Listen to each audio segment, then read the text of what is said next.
Assalamualaikum warahmatullahi wabarakatuh. Halo teman-teman, pada kesempatan kali ini kami akan menjelaskan sedikit tentang lobby dan negosiasi.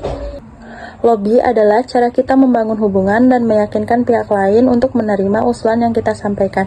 Sedangkan negosiasi adalah proses diskusi atau tawar-menawar untuk mencapai kesepakatan yang menguntungkan di antara kedua belah pihak. Singkatnya, lobby dilakukan untuk mendapatkan dukungan, sedangkan negosiasi dilakukan untuk mencapai kesepakatan bersama.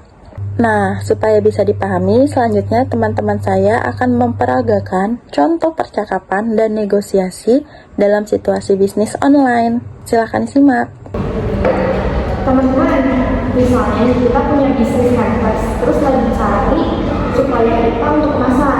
Terus kita menemukan nih supaya yang berkualitas dan bagus, tapi harganya cukup mahal. Menurut kalian cara ngatasinya gimana ya?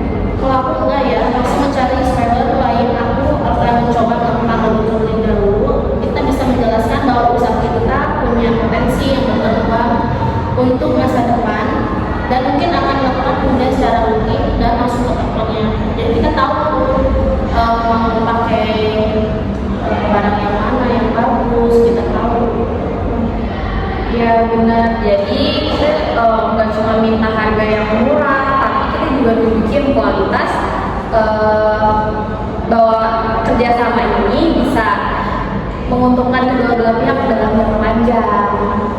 Selain itu, kita harus membangun hubungan yang baik. Komunikasi yang ramah dan sopan biasanya membuat supaya lebih nyaman untuk kerjasama dengan kita. Jadi, sebelum membahas harga, kita perlu membangun hubungan yang baik juga.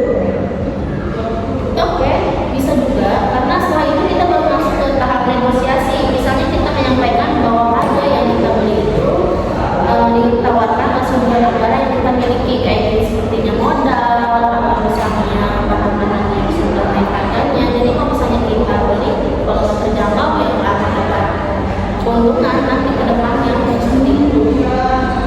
Jadi saat negosiasi juga kita juga harus memiliki data yang jelas. Intinya kayak gitu, data yang jelasnya itu kayak jumlah pembelian, terus gaji yang tersedia. Nah dengan kayak gitu supaya tahu kondisinya kita. Kalau ternyata harga tidak bisa diturunkan, kita bisa mencari alternatif lain. Misalnya kita bisa minta bonus untuk potongan harga pada tahun yang selanjutnya. Oh, berarti kalau itu negosiasi itu bukan untuk siapa yang mau siapa yang mau. Nah, kalau negosiasi itu kita mencari solusi. Solusi itu kayak gimana cara kita bisa nerima kalau kedua belah pihak. Jadi semua bisa nerima yang harga yang dicantumkan. Benar. Nah di dalam bisnis itu namanya win solution. Jadi kita dapat keuntungan. Nah pihak yang lain juga sama-sama dapetin keuntungan juga suppliernya.